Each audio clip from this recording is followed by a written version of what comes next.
kinabahan na marami pa nagdududa. Puro kilos ang inuuna, ngayon kita ba namumunga? Tumutubo na, pakarami ko nakukuha pero di pa rin nalulula. Tas sa ugali wala pa rin binago, tao pa rin pag umaharap sa tao.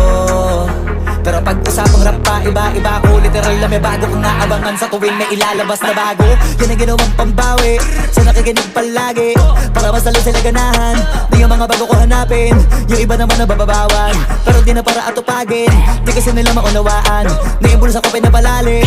Kahit pa paano naman naganap ako paunti-unti, gumalaw ng pino, hindi maitatangging. Iba din na laking munti, pila may anting-anting. Sa galing may malayong kuting, naging kambing sa dami ng hinahin na putahe. Pwedeng akalaing malaking kantin. Yung iba nakahalata na sa pangalan at plaka, nagiging malala bigla, lalo pag pabaliktad na binasa. Pag gumagawa, ginagawa, magagawa, maiba lang ang lasa. Para maipakita ko din na din ako gumagawa ng basta-basta. Ngayon lalo pang